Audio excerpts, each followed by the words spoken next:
Assalamualaikum warahmatullahi wabarakatuh. Alhamdulillahilladzi khalaqal mauta wal hayata liyabluwakum ayyukum ahsanu amala wa huwal azizul ghafur. Asyhadu an la ilaha illallah wa asyhadu anna Muhammadan abduhu wa rasuluh. Allahumma shalli ala Muhammad wa ala alihi wa ashabihi wa man tabi'ahum bi ihsanin ila yaumiddin, amma ba'd. Para pemirsa atau Facebooker atau YouTuber rahimani wa rahimakumullah, baik langsung maupun yang melihat rekaman daripada siaran ini, alhamdulillah kita syukur kehadirat Allah Subhanahu wa taala. Pada kesempatan ini kita bisa bertemu walaupun dalam medsos, bukan secara langsung. Kami akan menyampaikan terkait dengan permasalahan pandemi COVID, yang nampaknya pandemi COVID ini semakin lama angkanya semakin meninggi. Kalau penjenengan bisa melihat di webnya dunia, yang itu ada global, ada peta dunia, yang dimana di situ ketika kita melakukan sentuhan di negara mana kita mengetahui berapa jumlah, berapa kematian, sampai berapa yang sudah divaksinasi.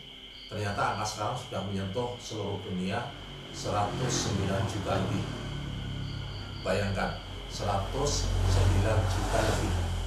Yang angka itu nampaknya sudah melampaui 2 kali lipat dari kejadian dulu terjadi pandemi Spain flu di Perang Dunia Pertama, yang terjangkit sekitar 50 juta penduduk dunia yang terkena. Para pemirsa rahimakumullah, bahwa angka ini kalau kita tidak melakukan suatu upaya yang sinergis di antara semua potensi yang ada, maka sebagaimana diperkirakan oleh beberapa orang, termasuk di Indonesia, pandemi COVID ini bisa memakan waktu 10 tahun. Bayangkan, kita sudah baru memasuki tahun yang kedua, ekonomi di beberapa negara sudah mulai tidak karu-karuan, termasuk di negeri kita. Dari sisi ekonomi sudah mulai kelihatan sekali bagaimana dampaknya daripada pandemi COVID ini terhadap ekonomi itu.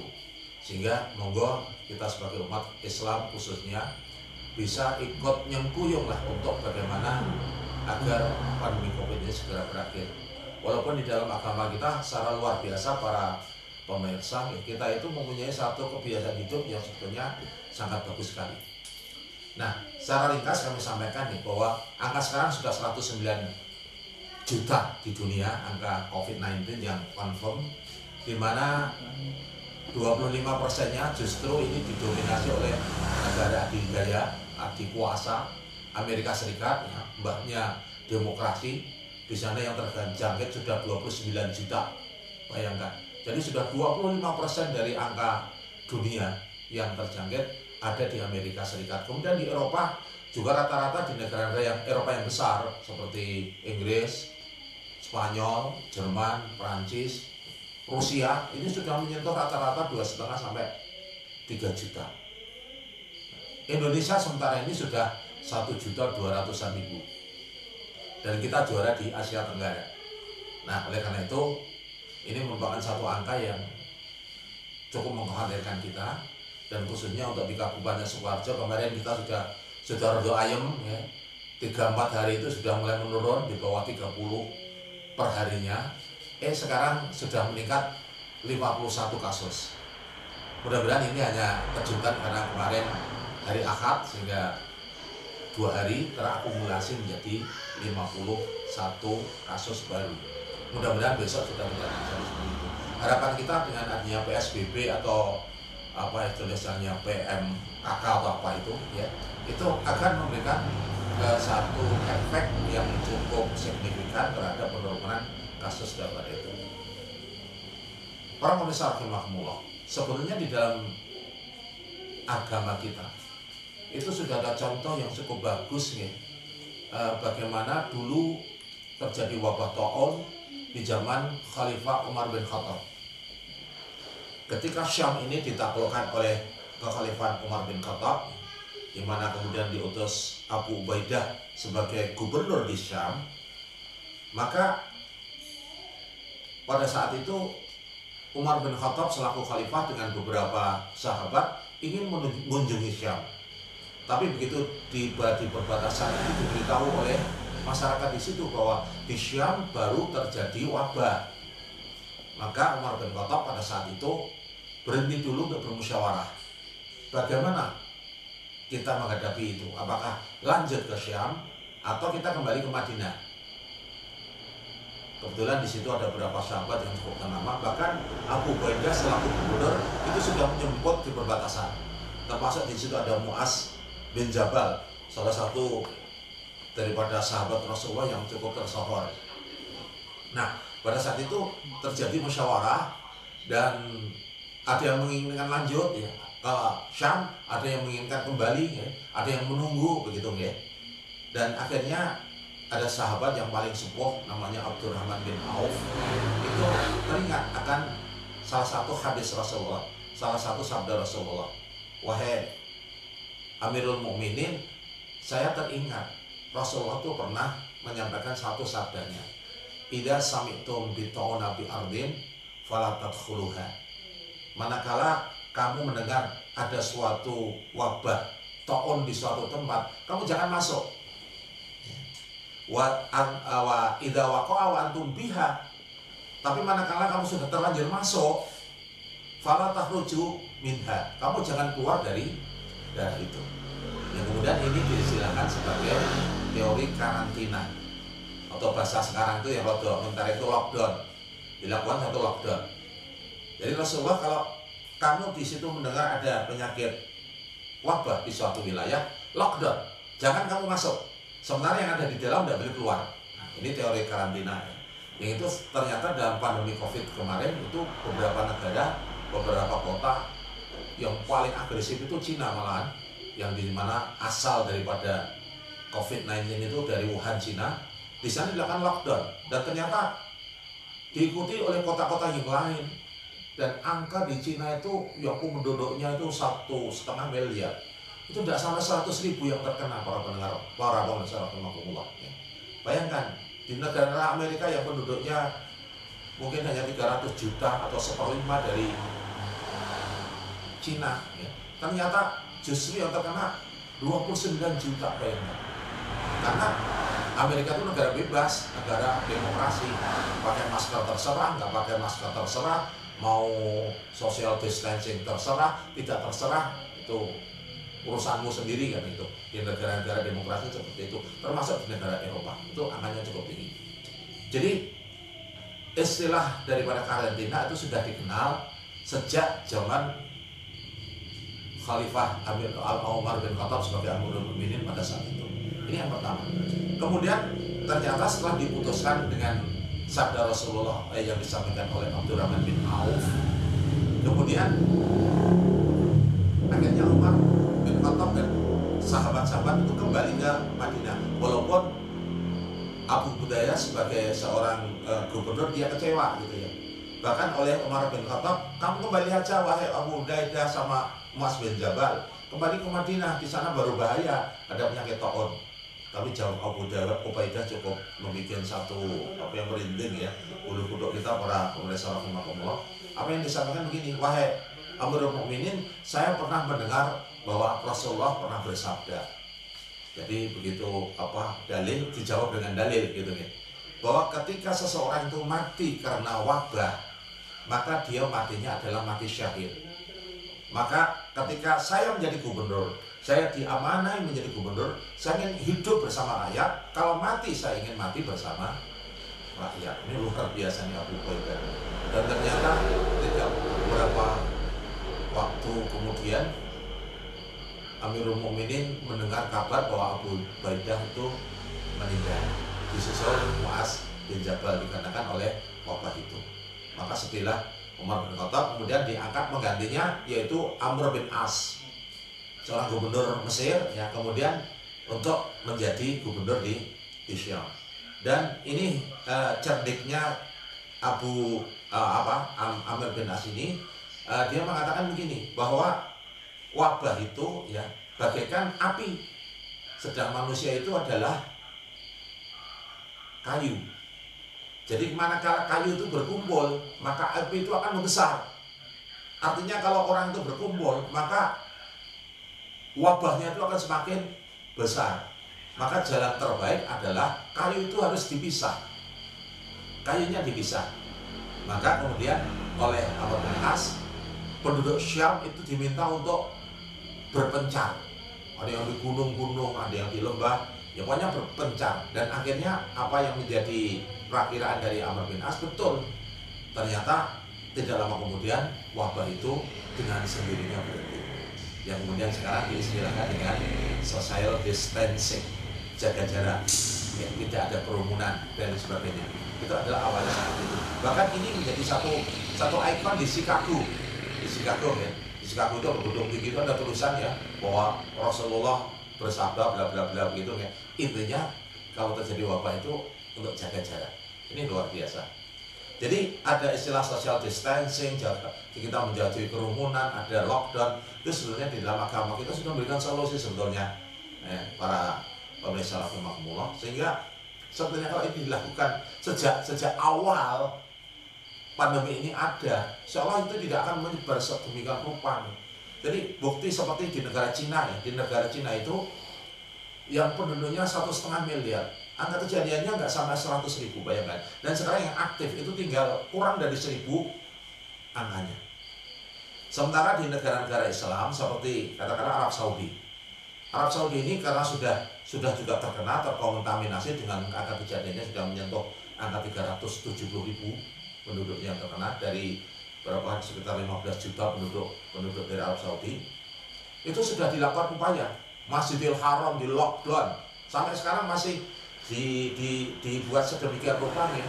Orang luar yang tidak umroh, yang tidak pakai pakaian umroh, jangan harap bisa ikut tawaf di Masjidil Haram. Jadi yang di sekitar Masjidil Haram itu adalah mereka yang tawaf untuk umroh. Kalau tawaf biasa seperti yang dilakukan oleh jamaah umroh atau jamaah haji bahkan ya, itu sudah tidak bisa lagi ya, harus steril. Itu pun masuk ke dalam Masjidil Haram harus memenuhi syarat, masuk dari Jeddah itu sudah diperiksa PCR-nya negatif ya. Masuk lagi nanti dites PCR-nya negatif. Begitu masuk Masjidil Haram harus dites suhunya tidak boleh dari 37,8 derajat Celcius, sehingga orang yang masuk itu betul-betul free. Ini menjaga Haramain ini, dua kota suci ini dari ledakan-ledakan itu. Dan kemarin salah satu di antaranya ternyata Madinah mendapatkan anugerah kota terindah di dunia. Itu Madinah terbersih, Madinatul Munawwarah. Nah ini para masyarakat makmum. Jadi solusi ini sebetulnya solusi Islami ketika orang mengatakan lockdown dan sebagainya. Kemudian dalam satu hal yang perlu juga penjenengan ketahui, salah satu tokoh Islam di abad pertengahan, Ibnu Sina, itu dikenal sebagai dokter pada waktu itu di dunia barat yang banyak diadop oleh orang-orang Eropa pada waktu itu. Ibnu Sina itu juga memberikan satu solusi terbaik, bahwa ketika kamu ini hatimu dalam kondisi panik cemas, maka itu sudah separuh daripada penyakit. Coba bayangkan. Jadi kalau kita itu cemas, khawatir, itu sudah separuh dari penyakit. Bayangkan. Kemudian beliau mengatakan lagi, hati yang tenang ya, itu adalah separuh daripada obat. Jadi ketenangan itu separuh dari obat. Dan yang ketiga dia mengatakan bahwa sabar itu awal dari kesembuhan. Coba kalau ini diramu sedemikian rupa para pemirsa. Ini menjadi satu basic dari seseorang agar dia terhindar dari berbagai macam penyakit. Coba tidak boleh panik ya. Orang kemarin kalau kita lihat gitu, begitu orang mendengar COVID di awal-awal itu dibikin seperti horor gitu. Ya, ada orang meledak di jalan itu tulisan COVID meninggal. Horor, ada orang baru berdiri kemudian ambruk di posting polisi ini COVID. Sehingga masyarakat itu ketakutan luar biasa. Padahal takut, panik, inilah sudah separuh daripada penyakit. Jadi ketika kita pada seperti tenang, ya, itu sudah insya Allah tidak tenang karena antara cemas dan tenang itu ternyata di dalam tubuh kita diteliti sekarang itu ada hormon-hormon khusus. Orang cemas, ya, orang cemas, khawatir, panik, itu hormon kortisolnya keluar. Hormon kortisol inilah yang nanti menimbulkan darahnya, tensinya tinggi, jantung berdebar-debar, ya. Orang intinya pengen muring-muring saja nih. Itu hormon kortisol. Ini hormon yang membuat orang sakit. Gitu. Sementara orang yang tenang, gitu, orang yang tenang, pikirannya tenang, itu hormon endorfinnya yang keluar. Hormon gembira. Ya, hormon gembira ini akan memberikan satu efek apa? Moodnya naik. Ya. Seseorang menjadi bergairah, gitu. Orang menjadi gembira. Orang kalau seperti itu kan otomatis nanti pembuluh darahnya lancar. Sistem syaratnya lancar, orang berpikir akan jernih, gitu. Nah ini adalah salah satu kebalikan dari tadi yang kortisol. Bahkan kalau apa yang dikatakan Ibnu Sina itu ternyata benar. Kemudian diadop yang terakhir adalah sabar. Dan Ibnu Sina itu kan mengadop daripada Al-Quran tentang kesabaran ini. Coba kalau kita cek di dalam Al-Quran terkait dengan sabar, itu pasti di situ adalah terkait dengan musibah. Termasuk pandemi ini kan suatu musibah.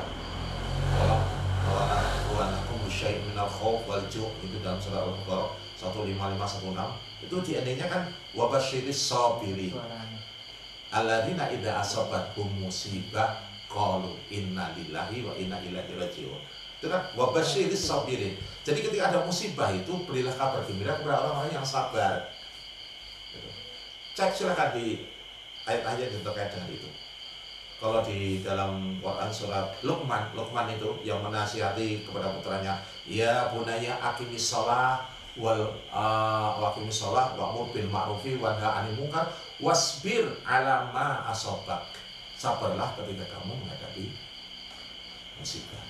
Ini luar biasa nih. Karena dengan seperti itu orang sudah mulai untuk sembuh.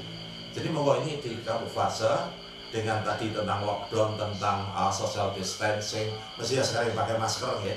Kemudian dengan perilaku yang tadi disampaikan oleh Ibnu Sina, ini menjadi satu akumulasi yang bagus untuk menuju kepada pandemi ini akan segera berakhir. Gitu. Nah, para pemirsa rahimakumullah, ada satu kata kunci lagi, kebiasaan kita yang sebetulnya itu memberikan satu kalau mengatakan itu kekebalan langit. Masker langit. Apa itu? Wudu. Ya. Kenapa saya mengatakan wudu? Ternyata berdasarkan ini penelitian dari seorang yang bernama Prof. Leopold, namanya susah nih karena orang Austria, ya, Prof. Leopold yang kemudian meneliti tentang wudu, dibantu oleh Mogomedov, ini seorang dari Rusia, itu meneliti tentang wudu. Dan akhirnya dia menemukan sesuatu yang luar biasa dari wudu itu. Karena disitulah nanti akan terletak bahwa wudu ini akan meningkatkan sistem kekebalan tubuh, atau orang mengatakan sistem imun daripada orang yang menjalankan itu. Padahal itu menjadi kebiasaan daripada umat Islam. Ya, bahkan ini menjadi syarat mutlak ketika dia akan melakukan sholat. Apalagi kalau kita wudhu itu menjadi satu penjagaan diri kita. Ya, seperti Bilal itu luar biasa itu. Ya. Bilal itu kan sampai menjaga wudhu, kemudian setelah wudhu sholat 2 rakaat menyebabkan dia bisa masuk surga. Kan Rasulullah pernah menyampaikan satu sabda begini, Bilal, ketika kau mi'raj mendengar suara terompahmu gitu, tas gitu, teklak, di surga. Amalan apa sih yang menyebabkan kamu kok bisa langsung masuk surga? Bilal hanya mengatakan, biasa saja ya Rasulullah, saya sholat, ya puasa seperti orang lain. Cuma saya itu menjaga wudhu. Kalau wudhu saya batal, saya wudhu. Kemudian saya ikuti dengan sholat 2 rakaat. Begitu terus, nanti kalau batal, saya wudhu lagi, sholat 2 rakaat. Ya kemudian sholat ini diistilahkan apakah itu sholat syukur wudhu atau disebut dengan sholat tohur. Ya. Monggo itu sebutannya banyak ya. Dan intinya ini ternyata dibenarkan oleh Rasulullah. Ini menjadi satu kata kunci. Ya. Tidak hanya sekedar ketika kita mau sholat baru wudhu, tapi ini menjaga wudhu. Saya pun juga berusaha untuk itu nih, karena saya berusaha nanti ada waktu longgar, saat tugas di kantor, saat tugas di rumah sakit, saat di rumah, itu begitu longgar baca Quran. Baca Quran biar apa? Kalau orang baca Quran ini dalam kondisi suci, itu kan lebih besar pahalanya daripada kita tidak suci. Nah ini satu contoh. Dan ternyata oleh Profesor Leopold sama Mogamedov ini itu diteliti tentang wudhu. Ternyata didapatkan hal yang luar biasa. Ya. Karena di dalam wudhu itu, kalau mengadop asal wudhunya benar, sekali lagi para pemirsa, wudhunya benar yang diteliti oleh Prof. Leopold itu dengan mengadop Quran surat Al-Maidah ayat 6. Ya ayyuhalladzina amanu idza kuntum ilas shalah faghsilu wujuhakum wa aydiyakum ilal marafiq wamsaku bi ru'usikum wa arjulakum ilal ka'bain. Surat Al-Maidah ayat 6. Wahai orang yang beriman, mana kamu tidak sholat, maka basuhlah wajahmu. Jadi ada istilah ghusl. Ghusl itu adalah ngambil air, kemudian disampaikan ke tempat yang akan disuceni, ya, dan dibasuh. Basuh itu dengan digosok. Gosok itu ada pijat, gitu loh. Dan ternyata di dalam wajah kita itu ada titik-titik yang demikian sensitif dalam sistem akupuntur atau akupressor.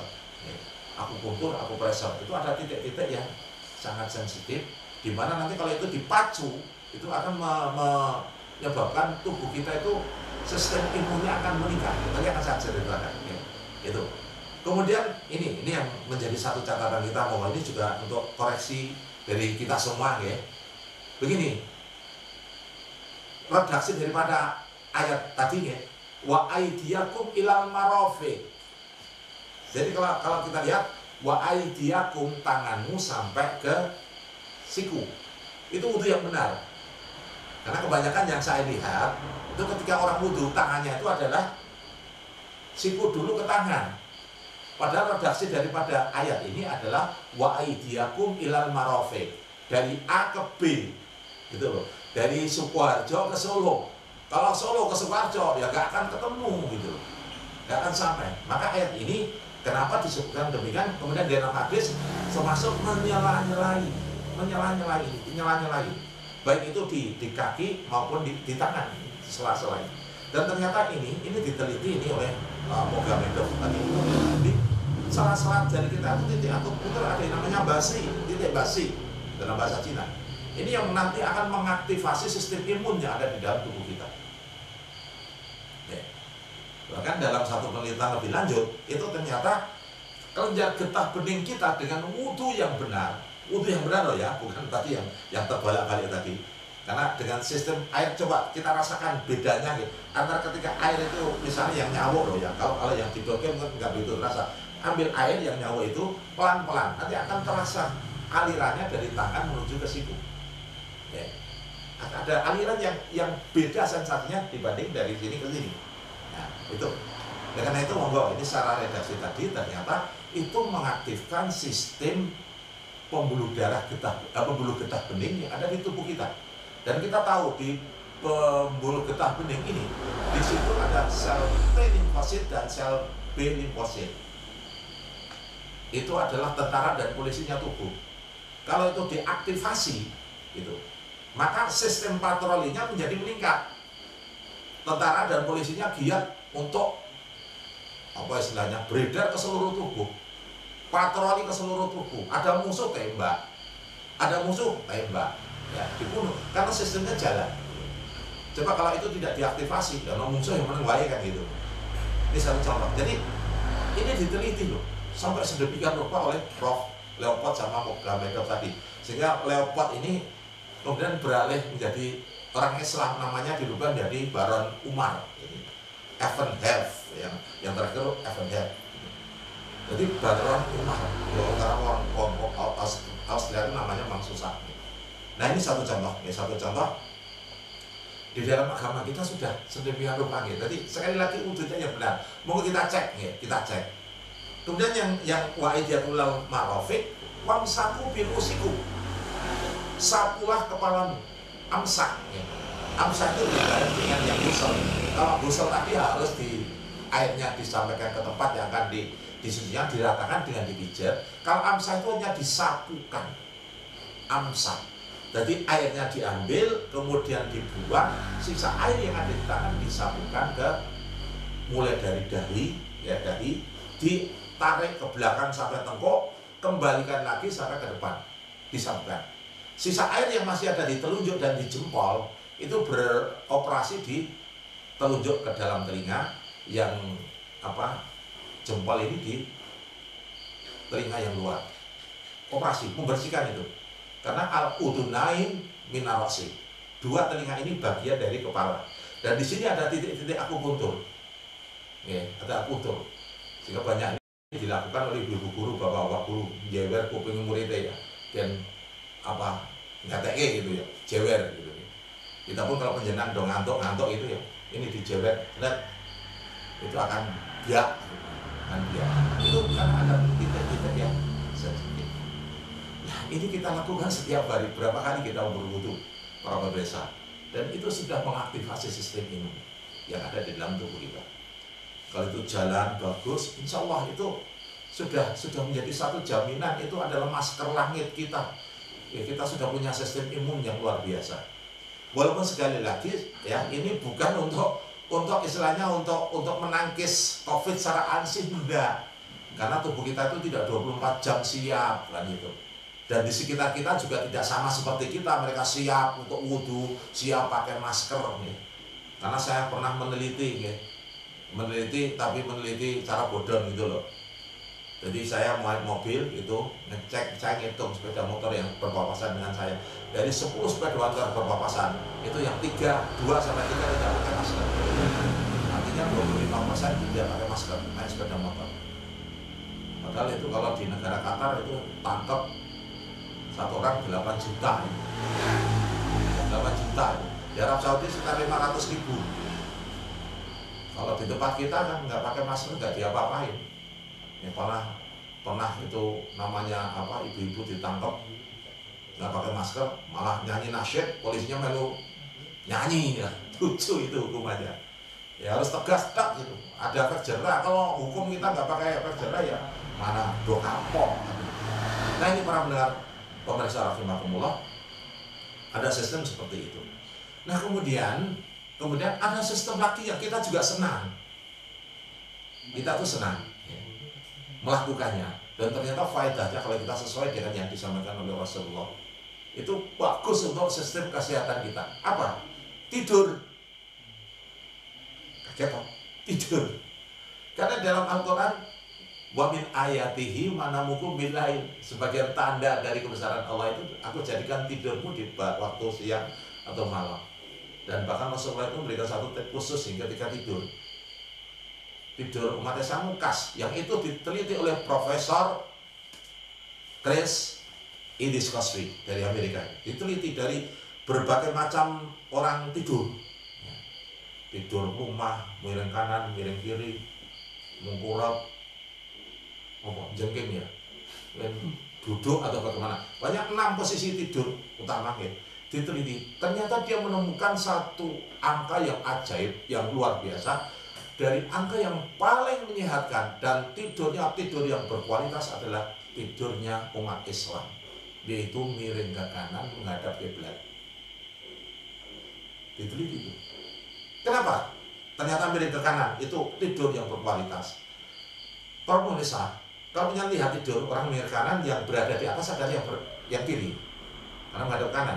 Yang di atas kiri, otaknya otak kiri, dada ya dada kiri ya. Otaknya kiri. Kalau otak kiri itu dalam bahasa ibu guru itu dia sebagai IQ-nya, intelijen, pusat intelijen. Dia proses berpikir itu ada di otak kiri. Kalau keterampilan otak kanan. Ini sudah memberikan satu tip tersendiri ya. Ketika otak itu bagian atas kiri, maka tekanannya lebih rendah daripada yang otak kanan. Kalau otak yang kiri itu lebih rendah, maka akan terjadi hipoksia, kekurangan oksigen. Yang itu fisiologis, bukan patologis, fisiologis. Kalau itu kurang, maka orang akan ngantuk, gampang tidur. Kalau miring kanan, gampang tidur. Itu Beda kalau nanti miring ke kanan, karena otak kiri yang sebagai proses berpikir, tekanannya lebih tinggi gitu loh. Kalau tekanannya lebih tinggi, dia kan mikir terus kan, ngarepe kan gitu. Orang turu kok mikir terus, ya nggak jadi tidur gitu. Itu bedanya. Kemudian yang dada, yang kiri itu adalah jantung. Jantung itu posisi di atas, itu menjadi longgar, tidak tertekan oleh organ lain gitu. Padahal pada saat tidur jantung minimalis kerjanya. Ya, darah sekuncup itunya ya, duk sekuncup itu cuma 50 cc per duknya. Padahal ketika kita bangun jalan-jalan itu 100 cc. Olahragawan itu yang sudah berat-berat, misalnya Ronaldo, Messi yang sepak bola itu bisa 300 sekali duk. Sehingga jantungnya lambat, nggak kayak kita. Kalau dikejar anjing saja berduduk. Kalau olahragawan itu nggak akan seperti itu, yang sudah terkompensasi. Nah, dalam posisi tidur miring ke kanan, ada di atas, cuma 50 cc, cukup bisa dialirkan dengan sangat lancar. Sehingga orang itu tidurnya enak, karena pasokan darah bisa terpenuhi walaupun hanya 50 cc, karena tidak tertekan kerja jantung. Coba kalau sudah kecil, mengkurap katakanlah, itu akan sesak orang. Dan darah yang dialirkan tidak akan mencapai ke titik-titik yang paling perifer, paling pinggir. Sehingga sel-sel bangun tidur, rasanya kok pegel kabeh, karena kurang oksigen gitu. Tapi orang yang tadi tidurnya nyenyak, itu bangun tidur fresh, pikirannya fresh gitu. Nah, ini yang menyebabkan proses. Tapi saya tidak tahu apakah akhirnya Profesor Chris Etiskov itu menjadi muslim, nggak tahu ceritanya. Tapi yang jelas ini menurut penelitian dari profesor adalah seperti itu. Coba para profesor rahimahullah, kalau ini kita teliti, luar biasa Pak sebetulnya. Kalau kita sudah berikan solusi menghadapi apapun ya kesehatan kita. Kalau tadi saya katakan sistem imun kita itu bagus, itu bukan dalam tanda spesifik kita punya ketahanan untuk menghadapi COVID. Tapi secara jasmania, rohaniah kita, orang Islam itu sudah siap artinya dia menghadapi apapun sebenarnya sudah siap. Seharusnya kalau itu dilakukan secara rutin, benar, itu jarang yang sakit. Nah, kemudian untuk yang khusus para pemirsa rahimakumullah, ya ini kita butuh yang namanya vaksin. Ini ya, namanya itu khusus vaksin. Gitu. Kenapa vaksin? Vaksin inilah nanti yang akan memberikan kekebalan khusus. Karena antibodi yang diciptakan oleh antigen itu nanti akan khusus. Dia mempunyai efek apa? Efek yang namanya efek mengenali gitu. Mengenali, sehingga untuk pengenalan yang kedua itu antibodinya sudah ada, langsung diantem gitu loh. Yang sekarang ini program ini baru digalakkan. Dan ternyata sampai sekarang ini Amerika Serikat menduduki angka pertama untuk yang divaksin. Karena di sana yang angkanya cukup tinggi tadi 29 juta yang terkena. Saya baru buka tadi itu sekitar sudah 55 juta yang divaksinasi. Itu di Amerika. Sedang di Indonesia baru sekitar angkanya 2 juta sekian tadi yang baru divaksinasi di Indonesia. Padahal penduduknya bakpo mepodo gitu loh. Mepodo. Ya, karena di sana merasa memerlukan itu, karena di sana bebas ya. Ingin mendapatkan yang paling cepat dengan cara vaksin. Nah, kita kan enggak. Ya. Vaksin ini malah Indonesia banyak sekali yang menolak bahkan. Ya. Karena tidak tahu, hanya dengar berita vaksin adalah bisnis. Ya, vaksin adalah bla bla bla lah, itu bikin aneh. Loran itu saya bikin Yahudi ya, itu akan apa istilahnya, bahkan dulu Bill Gates memusnahkan dalam teorinya immunity itu ya, immunity itu akan ya, tinggal 500 juta aja, sekarang sudah 7 miliar dimusnahkan dengan disuntik, ada microchip dan lain sebagainya. Itu sudah berita hoax yang luar biasa. Ya, microchip yang dimaksud itu sebenarnya hanya barcode. Setiap vaksin itu ada barcode gitu loh. Barcode ini yang kodenya khusus ini itu dipakai oleh siapa toh gitu loh. Jadi nanti ngeceknya gampang gitu. Seperti di meningitis itu juga begitu. Setiap kita mau umroh, mau haji, itu di meningitis. Dan di situ dicatat barcode-nya. Ya. Jadi barcode nomor 1, 2, 3, A, B, C, D, E, F, G itu dokter Guntur. Udah ada nanti. Jadi begitu untuk ngecek gampang. Karena masuk dalam sistem. Gitu. Ini juga demikian, kamu beritanya tuh microchip, nanti akan disadap, oh dipateni dengan microchip. Nah itu sudah berita yang tidak terkaruan. Itu yang bikin nanti kortisol kita menjadi naik. Gitu. Nah oleh karena itu monggo ini berita hoax nggak perlu digagas. Jadi vaksin ini merupakan tahapan terakhir untuk mengatasi pandemi. Ya. Dan MUI sudah memberikan satu senjata berupa fatwa. Karena MUI ini sudah sejak lama mengikuti perjalanan pembuatan vaksin yang ada di Sinovac Cina. Dongino beberapa hari di sana oleh tim penuh. Ya. Dikaji di Bio Farma juga demikian. Nanti dikaji di Bio Farma bagaimana nanti tentang pembuatan vaksin. Ternyata bahan-bahannya adalah bahan yang suci, tidak terkontaminasi oleh bahan-bahan yang najis. Itu yang pertama. Yang kedua bahannya halal, tidak tercampur dengan barang-barang yang haram. Kemudian ditambah dengan BPOM. Dari sisi efikasi, keamanan, ya, itu adalah thayyib, baik, artinya menimbulkan efek. Ditemukan angka efikasinya 65% atau 60 berapa persen, ya, sekitar itu. Itu kalau dihitung, itu sama dengan angkanya. Itu adalah seseorang yang divaksin dengan yang tidak divaksin. Yang divaksin itu akan mendapatkan 3 kali kekebalan dibandingkan yang tidak divaksin. Itu karena dia sudah punya tameng 3. Kalau ini tidak bisa tameng yang tidak divaksin. Artinya ketika ada virus yang kena yang ini dulu, yang tidak divaksin tidak akan kena dulu karena dia punya tameng pertama. Baru nanti tameng kedua, ketiga hampir sama, tapi dia sudah punya tameng dulu. Itu. Nah, kemudian yang diinginkan oleh masyarakat dunia yang disebut dengan herd immunity atau kesehatan imunisasi kelompok, itu diharapkan nanti penduduk di suatu populasi dimanapun dia berada minimal 70% itu sudah tervaksin.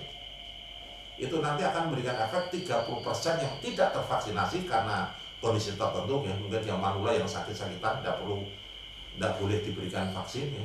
Mungkin dia balita, bayi, atau dia ibu hamil yang memang dalam kondisi yang tidak boleh diberikan itu misalnya, ya. Itu akan dilindungi itu karena mekanismenya begini. Jadi kalau seseorang itu sudah divaksin, berarti kan dia sudah punya antibodi khusus, ya. Sehingga ketika ada kuman vaksin itu masuk ke wilayah itu, pun 70% tadi itu sudah punya antibodi, maka virus akan masuk ke tubuh orang tadi, sudah dilawan, mati virusnya, ya. Mati virusnya, sehingga nanti tidak akan nyebar ke yang 30% tadi, itu akan dilindungi. Ini karena seperti itu yang diinginkan oleh pemerintah dunia, bahkan dunia begitu. Jadi nanti dengan adanya seperti itu, maka virus itu akan mereda, ya, banyak yang mati karena dia butuh inang untuk hidup virus ini. Maka ketika sudah di dalam tubuh manusia itu terbentuk yang namanya antibodi, maka virus itu akan dilawan dan dia akhirnya akan mati. Kalau sudah seperti itu, diharapkan pelan tapi pasti pandemi COVID akan segera berakhir. Itu yang ditunggu. Kalau saya membaca dari alasan di Arab Saudi kenapa kemarin menolak untuk umroh dari Indonesia, dikarenakan antara lain cakupan vaksinasi di Indonesia belum bagus, kemudian angkanya masih tinggi, gitu. Sehingga memberikan toleransi sampai nanti tanggal 17 Mei 2001. Dilihat bagaimana. Kalau nanti di Indonesia itu 70% sudah divaksinasi, kemungkinan besar haji akan diperbolehkan. Tapi kalau nanti ternyata 17 Mei angka itu belum terlampaui, maka ya mohon maaf, mungkin untuk yang kedua kali jamaah haji dari Indonesia tidak diperkenankan. Nah, oleh karena itu terpulang kepada kita, ya, karena itulah merupakan prasyarat dari pemerintah Arab Saudi yang sampai sekarang meningitis pun masih menjadi satu hal yang wajib. Kalau tidak ada tanda bukti vaksin meningitis, dia akan dipulangkan dari Jeddah. Baru masuk, baru di bandara saja, ketika di imigrasi dia akan dipulangkan untuk kembali ke tanah air. Nah, ini oleh karena itu para pemirsa rahimakumullah, khususnya umat Islam, monggo, ya, dalam kurun waktu yang sudah cukup panjang ini saya menyampaikan ternyata untuk menghadapi pandemi COVID ini, asal kita itu sudah melakukan sesuatu yang dicontohkan oleh Rasulullah, kita mengamalkan apa yang ada di dalam Al-Quran, itu sebetulnya kita sehat aja. Saya bukan riak ya, saya bukan sombong. Saya ini kan juga garda depan di IGD, di instalasi gawat darurat. Ya, setiap hari terpapar oleh itu. Ya, di samping usaha-usaha yang tadi sudah saya sampaikan, ya, di samping doa-doa yang sudah saya ucapkan, ya, ternyata sampai sekarang alhamdulillah, ya, swab saya negatif, dulu rapid juga negatif, ya. Mudah-mudahan seterusnya tidak akan mendapatkan itu, karena saya sudah 2 kali mendapatkan vaksinasi, sehingga saya sudah punya kekebalan, sudah punya antibodi di dalam tubuh saya. Nah, ini oleh karena itu monggo saya mengajak kepada Anda semua yang umat Islam, monggo laksanakan apa yang sudah dicontohkan oleh Rasulullah, ya, apa yang sudah ada di dalam Al-Quran diamalkan, Pak, insya Allah pandemi COVID akan segera berakhir, akan segera berhenti, kita bisa hidup new normal, ya, dan kehidupan yang baru. Mudah-mudahan setelah itu akan menimbulkan efek ekonominya bangkit, ya, kemasyarakatan kita bangkit, ya, pertanian kita menjadi bangkit, ya, pabrik-pabrik kembali mengangkat para buruh-buruh karyawan untuk segera masuk dan produksi lagi, ya, kegiatan ekonomi mikro, pasar dan sebagainya bangkit lagi, sehingga kehidupan seperti dulu-dulu lagi sebagaimana sebelum terjadi pandemi COVID. Mudah-mudahan apa yang saya sampaikan bermanfaat. Para pemirsa rahimakumullah, kita jumpa di saat yang lain dengan tema yang lain. Kalau benar itu dari Allah, mari kita laksanakan bersama-sama. Kalau saya salah dari saya sendiri, astaghfirullahaladzim. Akhirnya, nasrun minallah wa fathun qarib. Assalamualaikum warahmatullahi wabarakatuh.